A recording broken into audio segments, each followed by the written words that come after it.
أعوذ بالله من الشيطان الرجيم بسم الله الرحمن الرحيم وأوفوا بعهد الله إذا عاهدتم إلى آخر الآية۔ ہم آج کا سبق آیت نمبر 91 سے شروع کر رہے ہیں۔ ہم یہ آیت پہلے پڑھ چکے ہیں، لیکن میں ان آیات کو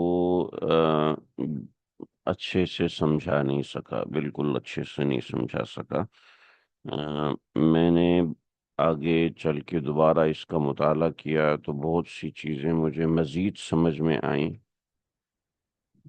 اگرچہ میں وہ تفصیلات نہیں بتا رہا کہ بہت ساری تفصیلات شان نزول اور واقعات وہ نہیں بتا رہا میں، لیکن میں آیت کے جو مصداق اور سمجھ کے حوالے سے ہے وہ سمجھانے کی کوشش ضرور کروں گا۔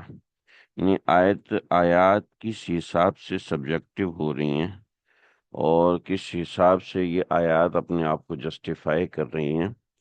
اصل میں اوپر ہے ان اللہ یامر بالعدل والاحسان، اللہ حکم دیتا ہے، اور پھر اللہ تعالیٰ حکم دیتا ہے کہ ووفوا بعہد اللہ، کہ وعدے کو پورا کرو۔ تو وعدے کا نبھانا کیا ہوتا ہے وہ ان آیات میں سمجھایا ہوا ہے۔ تو آج ہم 91 92 کو دوبارہ سے شروع کر رہے ہیں، لیکن آگے ہم پڑھیں گے جہاں تک یہ مضمون چل رہا ہے، اور یہ مضمون چلے گا آیت نمبر 97 تک انشاءاللہ۔ تو 91 سے 97 تک جو مضمون ہے، بیسک مضمون ہے، وہ وعدے کو نبھانے کے حساب سے ہے۔ تو یہ آیات میں مزہ نہیں آ رہا تھا مجھے، یعنی پڑھ تو لیا تھا ہم نے اور اچھا پڑھ لیا تھا الحمدللہ، لیکن فہم کے اعتبار سے میں اتنا مطمئن نہیں تھا، اس کی دو چار چیزوں کی وجہ سے میں نے بہت تفسیریں کھنگالی، اس کے بعد مجھے تھوڑا سا سمجھ میں آیا ہے، وہ اپنی سمجھ میں آپ کے سامنے رکھتا ہوں۔ پھر اگر آپ لوگ سیٹسفائیڈ ہوں گے تو آگے بڑھ جائیں گے، نہیں تو انشاءاللہ دوبارہ مزید بھی دیکھیں گے، کیونکہ یہ تو نہ ختم ہونے والی چیز ہے۔ دیکھیے، وعدے کا نبھانا، وعدہ تین قسم کا ہوتا ہے۔ پہلا وعدہ وہ ہوتا ہے جو ایک خاموش معاہدہ ہے انسان کا اور اللہ کا، ٹھیک ہے۔ وہ خاموش معاہدہ جو ہے وہ ہر بندے کو نبھانا ضروری ہے، پورا کرنا لازم ہے، اس معاہدے کی اہمیت ہے، ٹھیک ہے۔ تو سب سے پہلا وعدہ وہ ہوتا ہے جو انسان کا رب کے ساتھ ہے، اور وہ وعدہ بائی ڈیفالٹ ہے۔ اچھا، بائی ڈیفالٹ کیسے ہے؟ یہ پوری ایک تھیوری ہے، لیکن اس تھیوری کا خلاصہ یہ ہے کہ میں انسان ہوں تو انسان کیوں ہوں؟ جانور کیوں نہیں بنایا گیا؟ دیوار کیوں نہیں بنایا گیا؟ حالانکہ دیوار بھی تو ایک مخلوق ہے، پتھر بھی ایک مخلوق ہے، پرندہ بھی ایک مخلوق ہے، چونٹی بھی ایک مخلوق ہے، لیکن میں انسان ہوں تو بائی ڈیفالٹ انسان سورج سے بھی سپیریئر ہے، چاند سے بھی سپیریئر ہے، مکھیوں، مچھروں، بھینسوں، گایوں، ان سب سے سپیریئر ہے بائی ڈیفالٹ۔ تو کیوں ہے؟ اس کو غور کرنا چاہیے۔ وہ اس وعدے کی وجہ سے ہے، جو وعدہ الہی ہے اس کی وجہ سے بائی ڈیفالٹ ہے۔ یہ اسلام تھیوری پیش کرتا ہے، ہر بندے کو خود سوچنا ہے کہ آیا اسلام کی تھیوری کو فالو کرے یا اپنی تھیوری بنائے۔ اپنی تھیوری بنائے گا تو اسلام کی تھیوری چیلنج ہوگی، تو ڈیفینیٹلی اس کو دیکھنا ہوگا۔ ایک یہ ہے۔ دوسرا وہ وعدہ ہے جو انسان کسی دوسرے انسان سے بطور قسم کرتا ہے، ٹھیک ہے، بطور قسم کرتا ہے۔ اس قسم کے اندر پھر مختلف چیزیں ہوتی ہیں کہ وہ قسم کس لیے کھاتا ہے۔ بعض دفعہ اس لیے کھاتا ہے تاکہ دوسرے سے بڑھ جائے، ٹھیک ہے، یا دوسرے کو بڑا ہوا مانے، یا دھوکہ دے، ٹھیک ہے۔ تو وہ وعدہ مضبوط ہوتا ہے قسم کے ساتھ، ٹھیک ہے، وعدہ مضبوط ہوتا ہے قسم کے ساتھ۔ اور تیسرا وہ وعدہ ہوتا ہے جو بلا قسم ہوتا ہے، یعنی آپ کی مستقل کوئی کمٹمنٹ ہوتی ہے، وہ وعدہ ہے۔ اب یہ وعدے کی تینوں قسمیں آپ کو جب سمجھ میں آ جائیں گی تو انشاءاللہ ان آیات کا سمجھنا بہت زیادہ آسان ہو جائے گا۔ جو پہلے ہم نے آیت نمبر 91 92 پڑھی تھی، اس کی اہمیت سے بالکل انکار نہیں ہے۔ اگر وہ ہم نے نہ پڑھی ہوتی تو ابھی اس کے پڑھنے کے بعد وہ ہم اس کو پڑھتے اور سمجھتے۔ تو اس لیے یہ نہ سمجھے کہ پچھلا سبق بیکار ہے ہمارے لیے، وہ بھی اہم ہے، لیکن اب اس کی بیس کے اوپر ہم یہ سمجھیں گے۔ وَأَوْفُوا بِعَهْدِ اللَّهِ، وعدے کی پہلی قسم، ٹھیک ہے۔ نظر اور منت بھی وعدوں کے اوپر نظر اور منت بھی قسم کی قسم میں سے ہے نا۔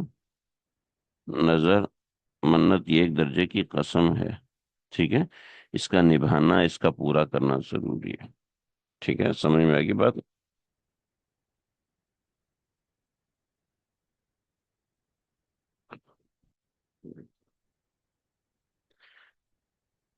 وَأَوْفُوا بِعَهْدِ اللَّهِ، پورا کرو اللہ کے وعدے کو۔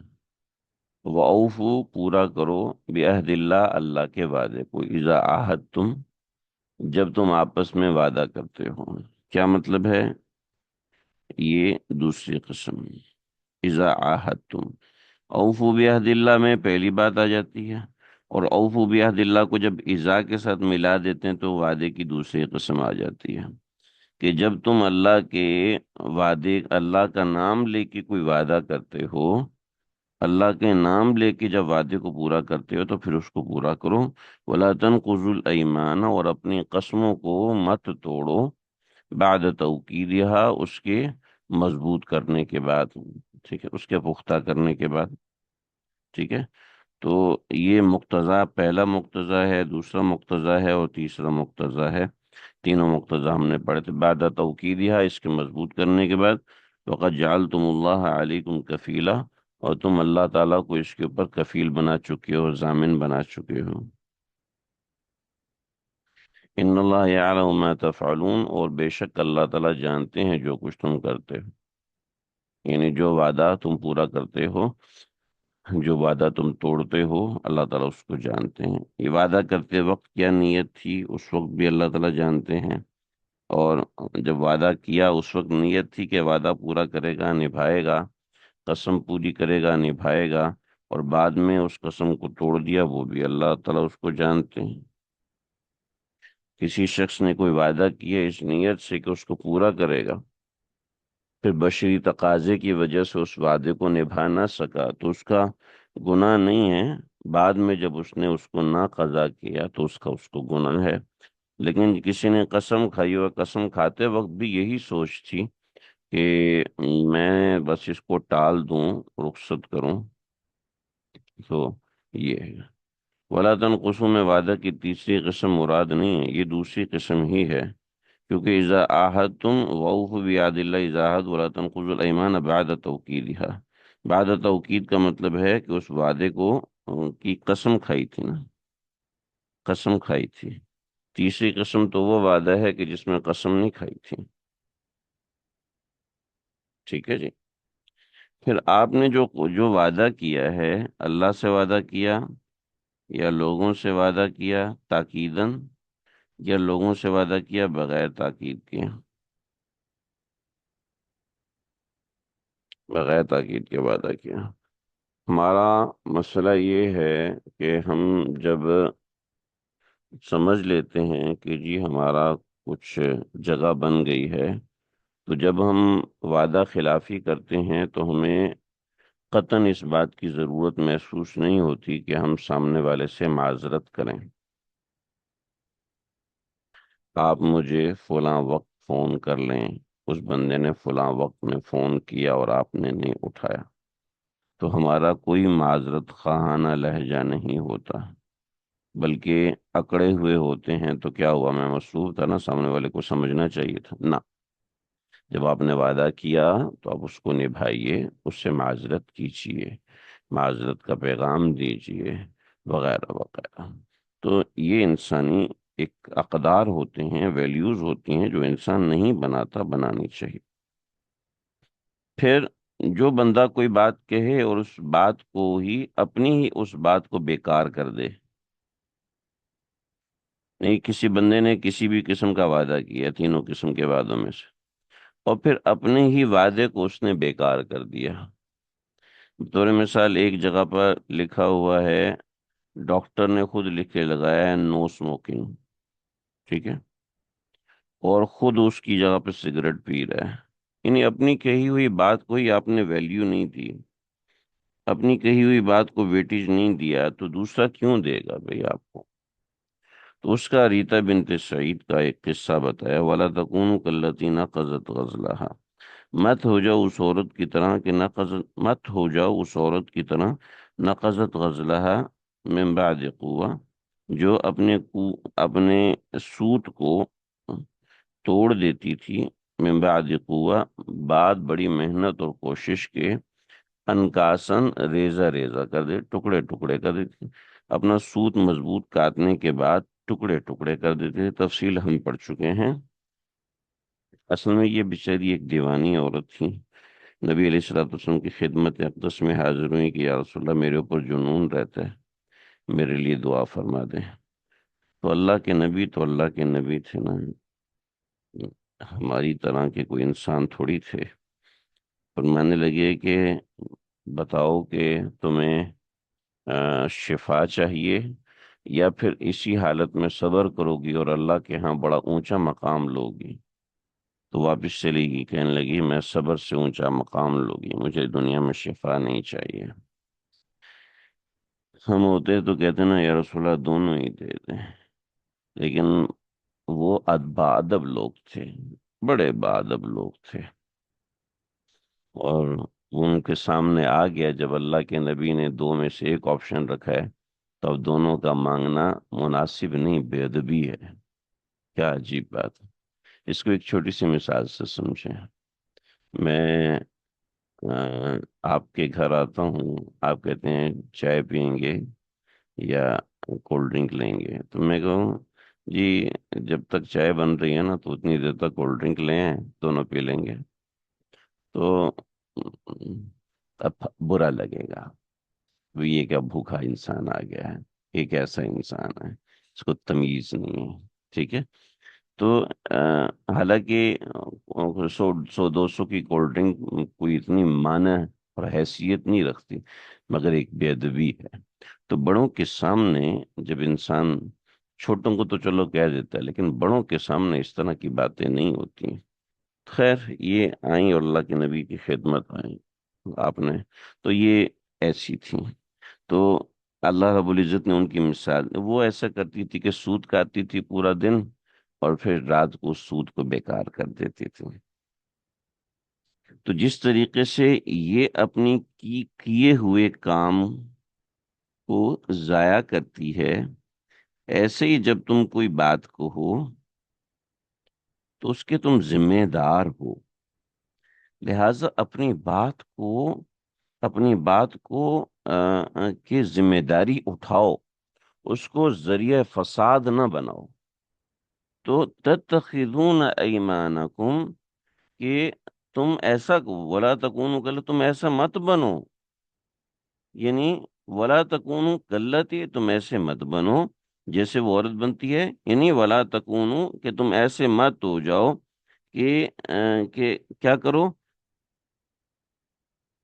تتخذون ایمانکم کہ تم بناؤ، تتخذون ایمانکم کہ تم بنانے لگو، ایمانکم اپنی قسموں کو، یعنی اپنے کلام کے ذریعے سے جو ضرر حصی ہے، ٹھیک، ضرر، دیکھیں دو ضرر ہوتے ہیں، ایک ضرر حصی ہوتا ہے، ایک ضرر معنوی ہوتا ہے، ٹھیک ہے؟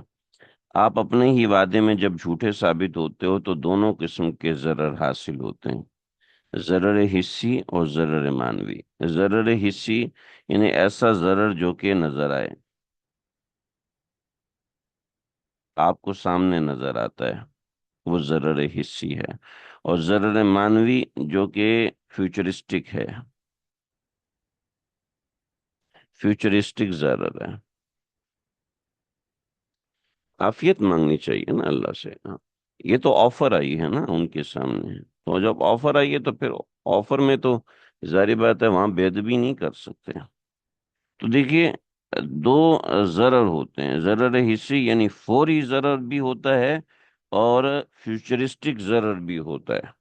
تو ولا تکون کاللتی نقضت غزلہا، اس کے اندر تتخذون کہ تم بناؤ، ایسے مت ہو جاؤ کہ تم بناتے پھرو ایمانکم اپنی قسموں کو، دخلم بینکم، دخلم بینکم آپس میں فساد کا ذریعہ۔ اور وہ فساد کیا ہے؟ ان تکون امتن ہی اربع من امہ، کہ تم ہو جاؤ ایسا گروہ، ایسی جماعت، یا اربع من امہ جو کہ دوسری جماعت سے افضل ہے، ٹھیک، جو دوسری جماعت پر غالب ہے۔ یعنی آپس میں دخلم بینکم، آپس میں ذریعہ فساد مت بناؤ، ان اس وجہ سے کہ ان تکونو کہ ہو جائے امتن ایک گروہ، یا اربع من امتن دوسرے گروہ سے غالب۔ یعنی آپ قول و قرار کو اس لیے توڑتے ہو کہ ایک گروہ دوسرے گروہ سے غالب آ جائے، یعنی تم دوسروں پہ غالب آ جاؤ، یعنی تم دوسروں پہ غالب آ جاؤ۔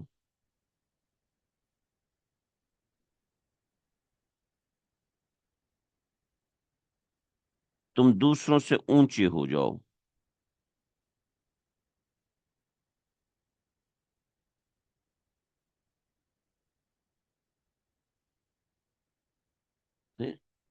تم دوسروں سے اونچے ہو جاؤ، ٹھیک ہے۔ یہ دیکھیے، یہ لفظ تھا جس نے نا مجھے پریشان کیا، ان تکون امتن ہی اربع من امہ، کہ تم قول و قرار کے ذریعے دوسروں سے اونچے ہو جاؤ، دھوکہ دو،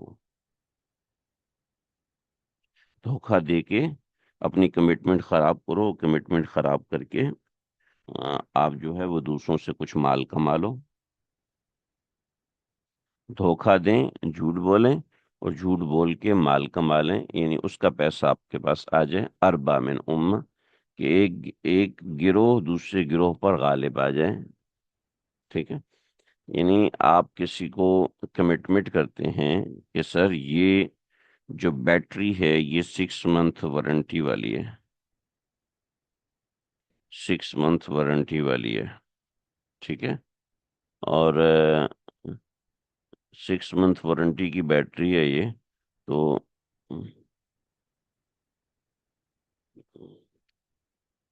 اور ہے وہ اس کے اندر کچھ بھی نہیں، تو آپ کیا کرتے ہیں؟ قسم کھاتے ہیں، کمٹمنٹ لکھ کے دیتے ہیں، تو کیا کیا؟ تتخذوا ایمانکم، تم نے اپنی قسموں کو ذریعہ فساد بنایا۔ اب آپ کی اس قسم، وارنٹی کی وجہ سے میں وہ بیٹری خرید رہا ہوں، میں وہ چیز خرید رہا ہوں کہ آپ اس کی وارنٹی میں شور ہیں، اب آپ اس کی وارنٹی میں شور ہیں اور میں وہ چیز خرید رہا ہوں، تو اس کا مطلب ہے، اور وہ وارنٹی کلیئر نہیں ہے، تو دخل ذریعہ فساد بن گئی۔ چھوٹی سی مثال ہے، اب بڑی بڑی مثالیں اس کے اوپر سوچی جا سکتی ہیں، رکھی جا سکتی ہیں، ٹھیک ہے۔ اللہ اکبر کبیرہ۔ تو جب آپ کسی سے کمٹمنٹ کرتے ہیں تو اس کمٹمنٹ کو پورا کرنا ضروری ہے، بہت ضروری ہے، یہ بڑی اہم چیز ہے۔ انما یبلوکم اللہ بھی، اللہ رب العزت تم کو اس کے ذریعے سے آزماتا ہے، انما یبلوکم اللہ بھی، اور اللہ ضرور بے ضرور انما یبلوکم اللہ بھی، اللہ تمہارے قول و قرار کے ذریعے سے تم کو آزماتا ہے، ولا یبینن لکم یوم القیامت، اور ضرور ظاہر کر دے گا تمہارے اوپر قیامت کے دن ما کنتم فیہ تختلفون، کہ جو تم جن باتوں میں تم اختلاف کرتے تھے، یعنی یہ سمجھا دیا کہ دنیا کے جتنے بھی معاملات ہیں اس کے اندر جب انسان ظاہری باطنی اختلافات میں مبتلا ہوتا ہے تو اصل حقیقت اللہ ہی کو معلوم ہے، آپ محض اپنی رائے کی بنیاد پر کسی دوسرے کو غلط نہیں کہہ سکتے۔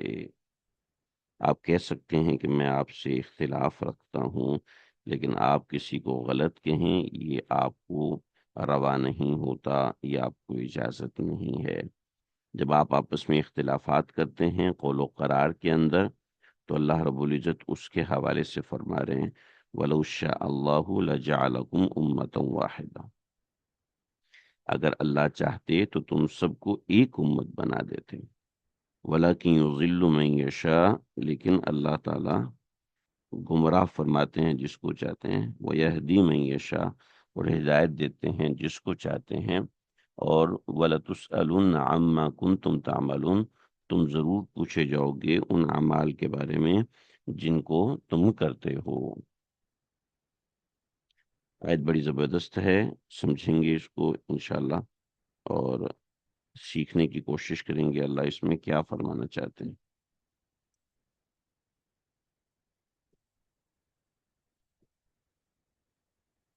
دیکھیں جی، آیت کے اوپر تھوڑا سا جب ہم غور کرتے ہیں تو ہمیں بڑا خطرناک اشکال ہوتا ہے۔ پہلا، وَلَوْ شَاءَ اللَّهُ لَجَعَلَكُمْ أُمَّةً وَاحِدَةً، اگر اللہ چاہتے تو تم سب کو ایک امت بنا دیتے، یعنی تمہارے درمیان کوئی اختلاف نہ ہوتا۔ اللہ تعالیٰ نے ایسا نہیں چاہا، اس کا مطلب ہے اللہ چاہتے ہیں کہ اختلاف ہو، ٹھیک ہے، اور وَلَٰكِن يُضِلُّ، پھر اس اختلاف کے اندر بھی اختیار اللہ کا ہے، گمراہی کا اختیار اللہ کا ہے، ہدایت کا اختیار اللہ کا ہے، ٹھیک ہے، گمراہوں کو سزا ملتی ہے، ہدایت والوں کو جزا ملتی ہے، ٹھیک ہے، تو گمراہوں کا کیا قصور ہے؟ نمبر ایک پہ اختلاف اللہ نے خود پیدا فرمائے، ٹھیک ہے، پھر اس اختلاف کے اندر دو راستے بھی اللہ نے پیدا فرمائے، ٹھیک ہے، پھر جس کو چاہے ہدایت گمراہی پہ چلائے، جس کو چاہے ہدایت پہ چلائے، سب کے پیچھے چاہت اللہ کی ہے۔ جب اللہ کی چاہت ہے تو بندے کا کیا قصور ہے؟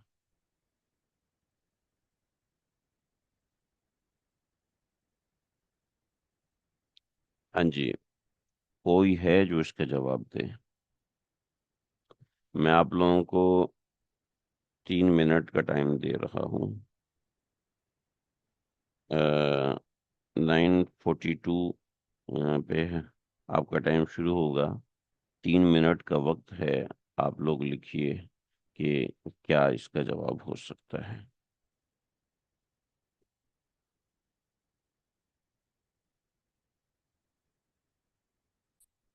ایک اچھی بات انہوں نے لکھی کہ انسان گناہ اپنی ول سے کرتا ہے، ٹھیک ہے، صحیح بات ہے، لیکن وَلَٰكِن يُضِلُّ مَن يَشَاءُ کا پھر کیا مطلب ہوا؟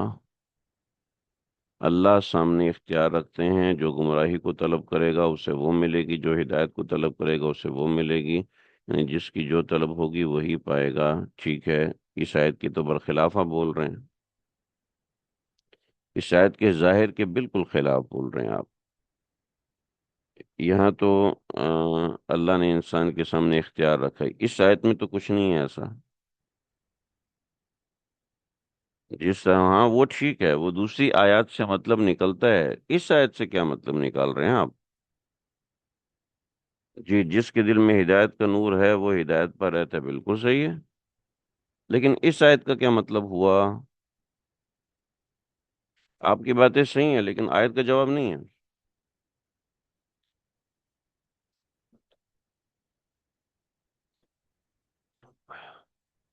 نہیں جی، نہیں نہیں، دو راستے دیے ہیں، ٹھیک ہے، لیکن دو راستوں کے ساتھ میں یشا کی قید ہے نا بھائی، میں یشا، نہیں یشا، اور وہ کون ہے؟ وہ اللہ ہے، ٹھیک ہے، جب میں یشا کی قید ہے تو پھر کیا کریں گے؟ مسلط نہیں کرتے، جو حق کی طرف رجوع کرتا ہے، صحیح ہے، بالکل صحیح ہے۔ چلے جی، ہم سمجھتے ہیں اس بات کو. آپ لوگوں نے اچھی کوشش. مختلف پیدا کے ورنہ امت و نہیں، رنگ اور نسل کے اعتبار کی بات ہی نہیں ہو رہی. یہاں اختلاف اوپر ذہنی اختلافات ہیں، اور اس ذہنی اختلاف کے جواب میں اللہ نے کہ وَلَوْ شَاءَ اللَّهُ لَجَعَلَكُمْ أُمَّةً وَاحِدَةً. اللہ نے ہر بندے کی تقدیر میں لکھ دیا ہے. غلط. جس کے دل میں اللہ کی تھوڑی سی معرفت نہیں. غلط غلط غلط. چلیں جی، جواب سمجھیے.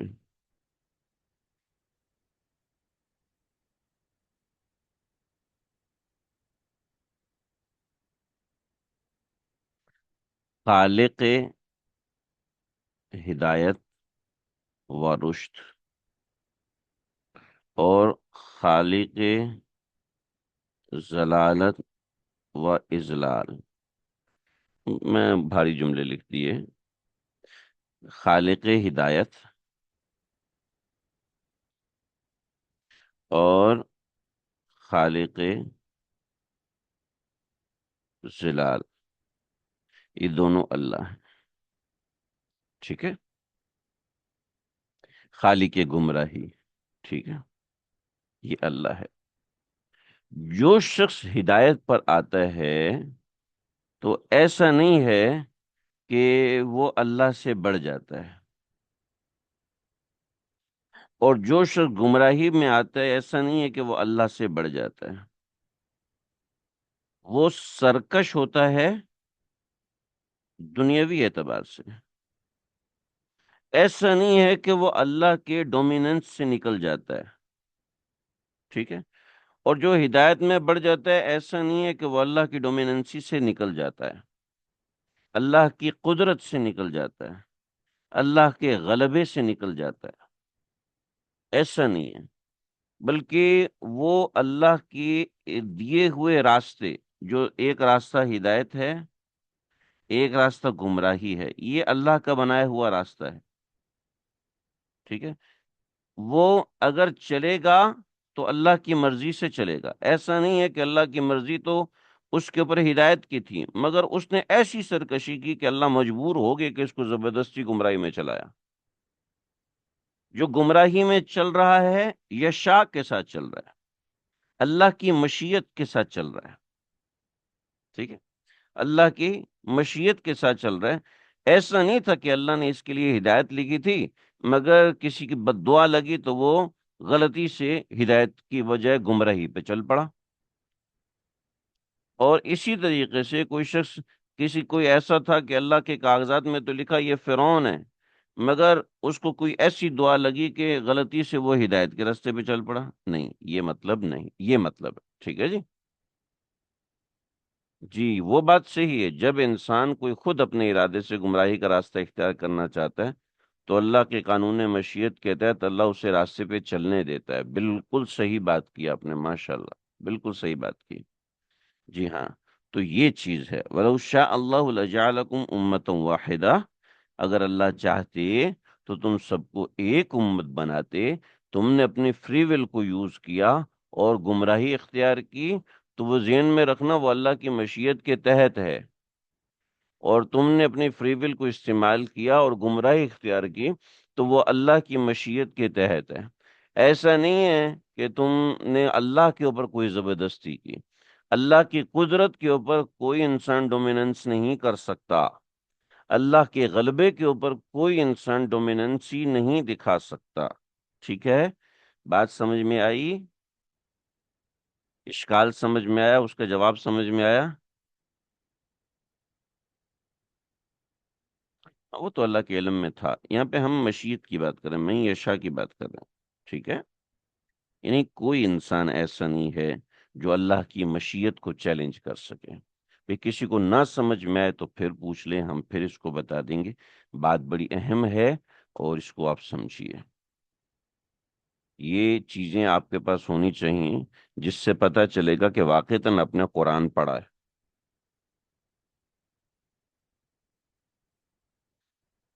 ورنہ کوئی بھی ملحد دہریہ قرآن پہ اعتراض کر سکتا ہے. ٹھیک ہے.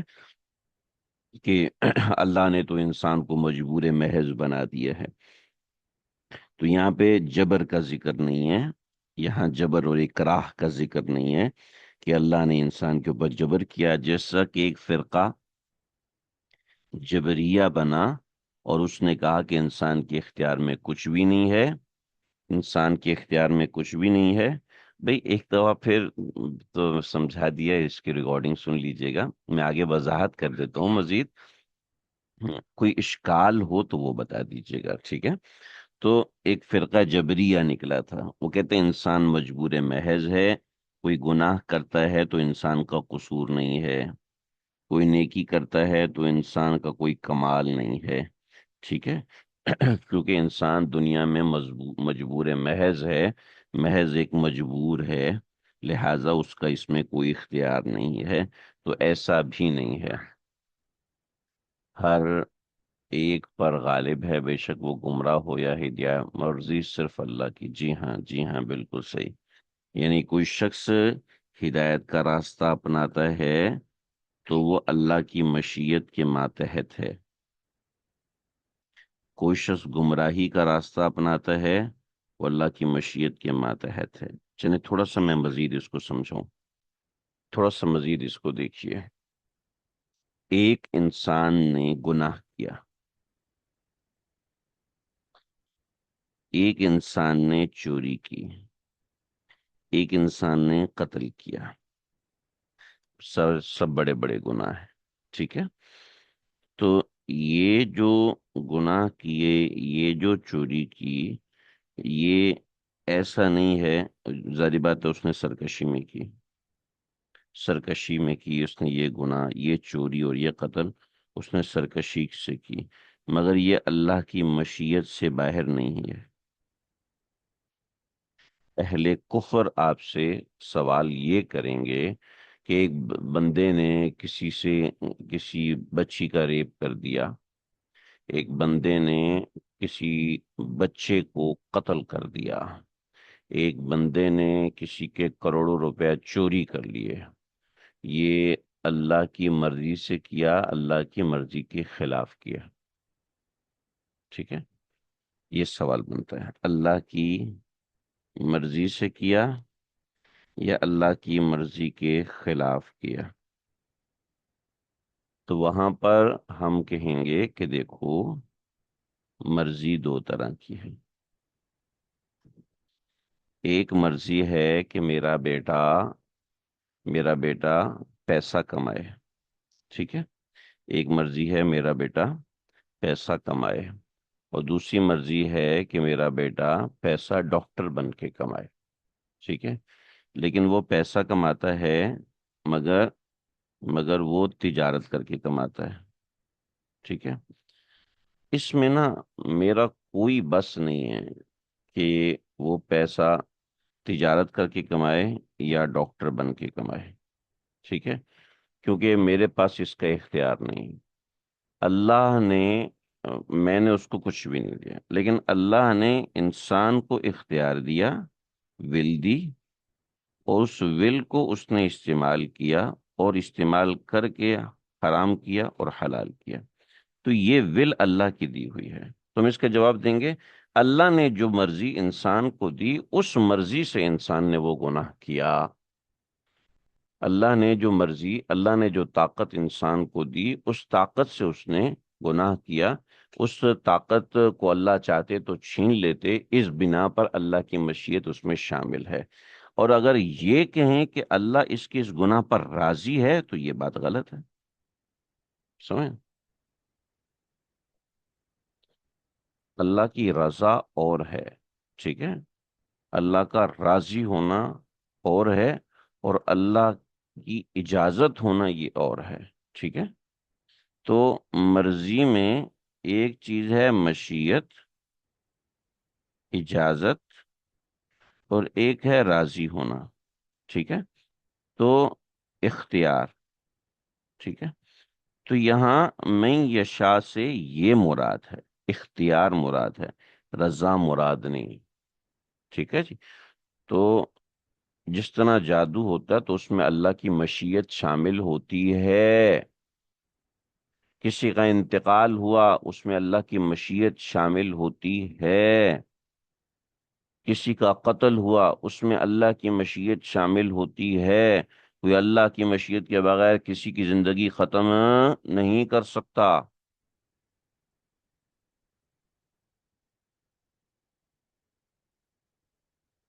ٹھیک ہے جی، بات سمجھ، سوال مجھے دکاندار والا سمجھ میں نہیں آیا، کچھ مزید ایلیبریٹ کریں۔ ٹھیک ہے، تو یہ سمجھ گئے آپ لوگ کہ آ، کہ جو مرضی ہے وہ دو حصوں پر ہے، ایک مشیت، اختیار، اجازت، اور ایک رضامندی۔ ٹھیک ہے جی، انسان چاہے نیکی کے کمال پر پہنچے یا گناہ کی گمراہی میں مبتلا، لیکن اللہ کے دائرہ کار سے نہیں نکل سکتا۔ ایک باؤنڈری ہے، ہاں جی، ایک باؤنڈری ہے اختیار کی، ایک باؤنڈری ہے اختیار کی۔ صحیح، اس جملے کا اضافہ کر لیجئے، اس باؤنڈری سے انسان باہر نہیں نکل سکتا، اس اختیار سے باہر نہیں نکل سکتا۔ بات سمجھ میں آئی جی؟ اللہ اکبر کبیرہ۔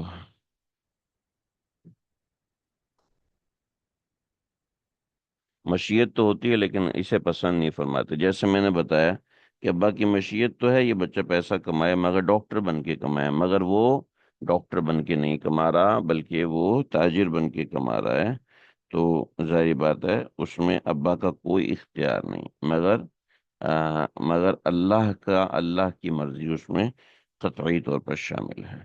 چلے جی، یہ پہلی بات ہوگی تھی۔ دوسری، جو نقض عہد کی بات ہو رہی ہے، وَلَا تَتَّخِذُوا أَيْمَانَكُمْ ضرر معنوی، کہ انسان بعض دفعہ ضرر حصی تو دیکھ رہا ہوتا ہے مگر ضرر معنوی اس کو نظر نہیں آ رہا ہوتا، تو یہاں اللہ اس کو سمجھا رہے ہیں کہ وَلَا تَتَّخِذُوا أَيْمَانَكُمْ، اور مت بناؤ اپنی قسموں کو، دخلم بینکم، آپس میں ذریعہ فساد، آپس میں ذریعہ فساد مت بناؤ۔ پہلے تھا ان تکون امتن ہی اربا من امہ، ایک دوسرے پہ غالب آنے کے لیے، لیکن دوسرا اب کا اس کا ضرر معنوی بھی ہے کہ کہ اس سے کیا ہوگا کہ فتزل قدم بعد ثبوتها، کہ پھسل جائے کسی اور قوم، کسی اور کا قدم، فتزل، کہ پھسل جائے، قدم، قدم، بعد، فتزل قدم، کہ قدم پھسل جائے، بعد ثبوتها، کسی کا قدم اس کے جمنے کے بعد، یعنی کسی شخص نے ایک وعدہ کر لیا اور اس وعدے کو پورا کرنے کا وقت آیا، مضبوط وعدہ کر لیا، قسم کھا لی، مگر دیکھا کہ ابا نے بھی فلاں موقع پہ یہ حرکت کی تھی، امی نے بھی فلاں موقع پر میں نے یوں بولا تھا تو آگے سے یہ کہا تھا، تو جب ابو امی کر سکتے تو میں کیوں نہیں کر سکتا؟ سو کیا ہوا؟ بس سمجھ میں آ جانی چاہیے۔ فتزل قدم بعد ثبوت، بہت ساری مثالیں اس کی بنائی جا سکتی ہیں، سمجھی جا سکتی ہیں۔ تو فتزل قدم بعد ثبوتها، وتذوق السوء، اور پھر کیا ہوگا، اور تم کو عذاب کا مزہ چکھنا پڑے، وتذوق السوء، اور تم کو عذاب کا مزہ چکھنا پڑے، بما صددتم عن سبیل اللہ، بسبب اس بات کے کہ تم نے روکا تھا اللہ کے راستے سے۔ ٹھیک ہے، جب تم ایمان قبول نہیں کرو گے، کفر کی طرف رجوع رہو گے، پھر تمہارے بچے بھی تمہیں دیکھ کر کفر کی طرف رجوع رہیں گے، تمہارا قدم پھسلتا رہے گا، اس سے تمہارا نقصان ہوگا، تمہاری اولاد کے اوپر اس کا نیگیٹو امپیکٹ پڑے گا، وَلَكُمْ عَذَابٌ عَظِيمٌ، اور تمہارے لیے ایک عظیم عذاب ہوگا، تم کو بڑا سخت عذاب ہوگا۔ تو یہ چیز سمجھا تھی، ٹھیک ہے۔ وَلَا تَشْتَرُوا بِعَهْدِ اللَّهِ ثَمَنًا قَلِيلًا، وعدے کی سب سے پہلی قسم کہ وَلَا تَشْتَرُوا بِعَهْدِ اللَّهِ ثَمَنًا قَلِيلًا، اور نہ خریدو عہد باری تعالیٰ کو، عہد خداوندی کو، کہ نہ نہ خرید نہ خریدا کرو، نہ خرید کرو، ولا تشترو۔ اچھا جی، بعض دفعہ انسان قسموں کو توڑتا ہے، اس وجہ سے توڑتا ہے کہ اس کا مقصود تحصیل مال ہوتا ہے، تحصیل مال ہوتا ہے۔ تو وَلَا تَشْتَرُوا بِعَهْدِ اللَّهِ ثَمَنًا قَلِيلًا، کہ ایمان کو چھوڑ رہے ہو، وَلَا تَتَّخِذُوا الْعِهْدَ مفہوم بھی سمجھ میں نہیں آیا۔ دیکھیے وَلَا تَتَّخِذُوا میں نے اس لیے نہیں سمجھا ہے کہ پیچھے بھی بعین ہی یہ آیت گزری ہے، وَلَا تَتَّخِذُوا أَيْمَانَكُمْ دَخَلًا بَيْنَكُمْ، ٹھیک ہے، وَلَا تَتَّخِذُوا أَيْمَانَكُمْ پیچھے بھی آیت اسی طرح انہی الفاظ کے ساتھ ابھی گزری ہے نا، آیت نمبر غالباً 91 ہے، کہ اپنی قسموں کو دخلًا بینکم ذریعہ فساد نہ بناؤ، ٹھیک ہے، اس کے اندر تھا ذریعہ فساد نہ بناؤ کہ ان تکون امۃ ہی اربع من امہ، اور اس کے اندر ہے کہ فتزل قدم بعد ثبوتها، کہ فتزل قدم بعد ثبوتها، کہ کہ اس سے پھسل جائے کسی اور کا قدم بعد ثبوتی ہے، اس کے جم جانے کے بعد، یعنی کہیں تمہاری اولاد یا تمہیں دیکھنے والے، تو فتزل قدم بعد ثبوتها، قدم کے ثابت ہونے کے بعد، ثابت قدم ہونے کے بعد فتزل پھسل جائے، وتذوق السوء اور تم چکھو برائی، بعد بما صددتم، تم اس کی برائی چکھو، کیوں؟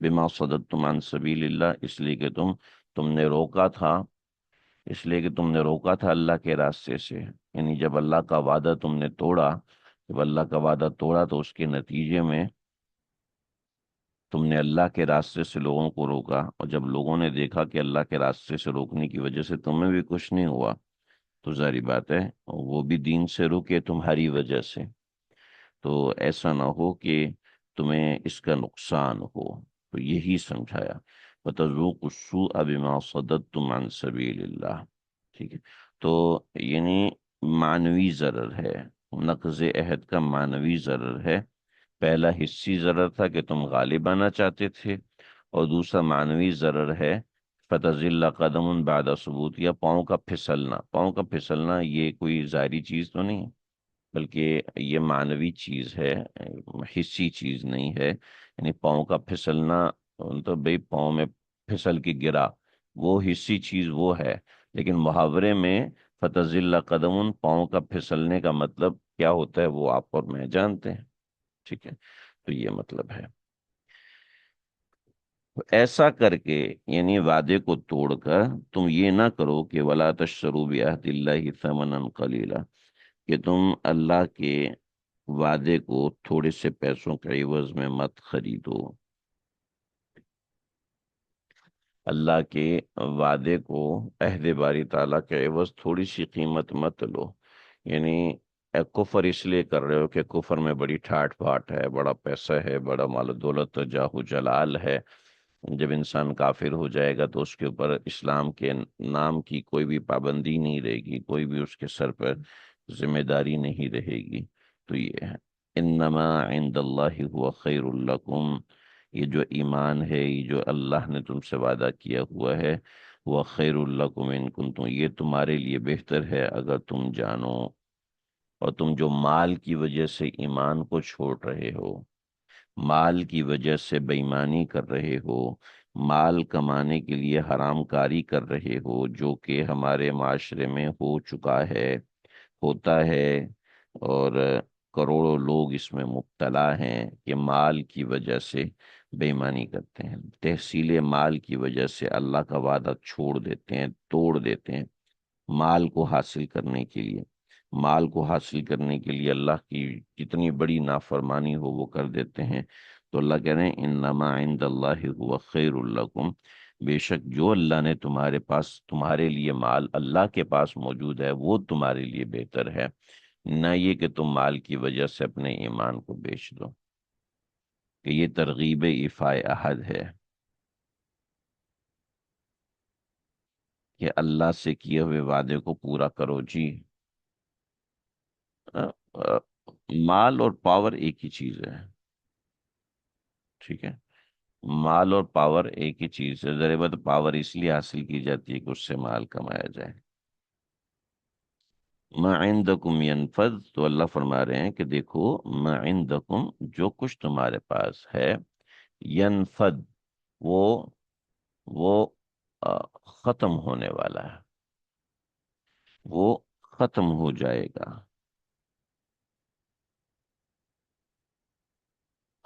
وما عند اللہ، اور جو کچھ اللہ کے پاس ہے، یعنی اللہ نے جو تمہارے لیے اپنے پاس رکھا ہوا ہے، تو وما عند اللہ وہ وہ باقی رہنے والا ہے۔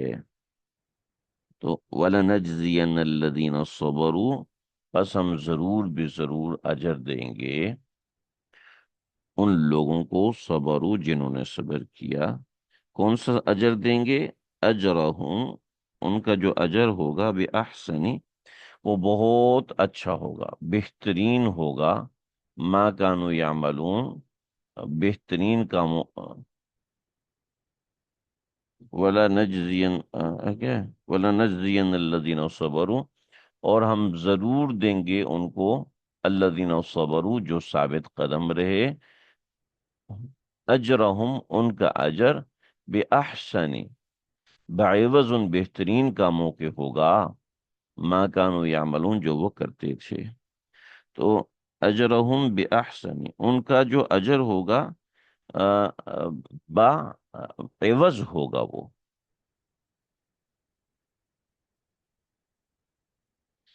اجرہم ان کا جو اجر ہوگا، وہ اجر با عوض ہوگا،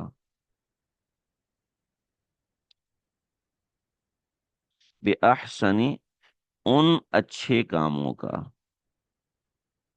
ما کانوا یعملون جن کو وہ کیا کرتے تھے۔ یہ ترجمہ تھوڑا سا دیکھ لیجئے گا، تھوڑا ٹیپیکل سا ہے۔ جنت ہے، یہ جنت اور بھی اللہ کی رضا ہے، اس نوعیت کی بہت ساری چیزیں ہو سکتی ہیں۔ ٹھیک ہے جی، سمجھ میں آ گیا؟ تو وَلَنَجْزِيَنَّ الَّذِينَ صَبَرُوا أَجْرَهُم، بے شک وہ لوگ، پس ولا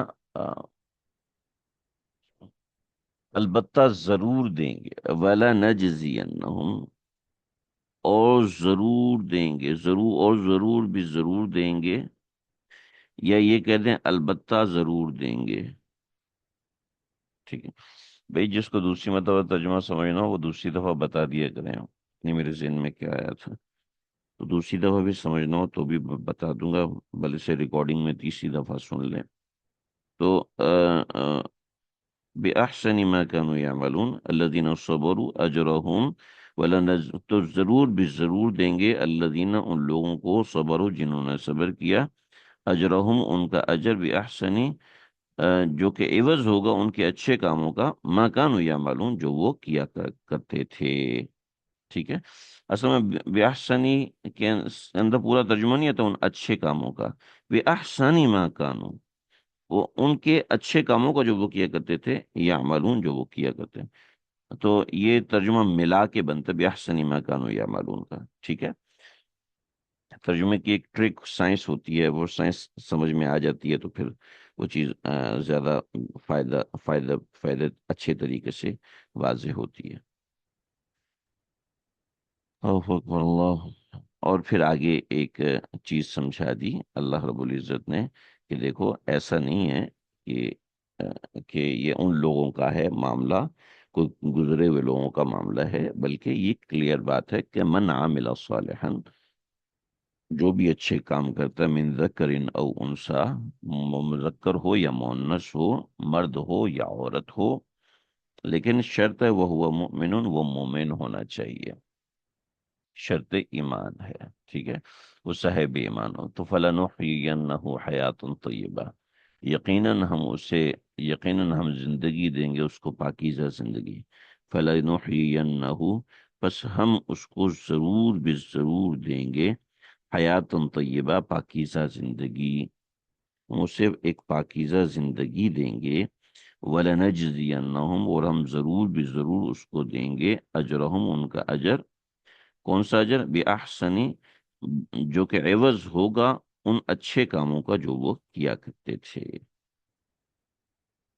ٹھیک ہے، ان اچھے کاموں میں سے ایک اچھا کام قرآن مجید کی تلاوت ہے، فَإِذَا قَرَأْتَ الْقُرْآنَ فَاسْتَعِذْ بِاللَّهِ مِنَ الشَّيْطَانِ الرَّجِيمِ۔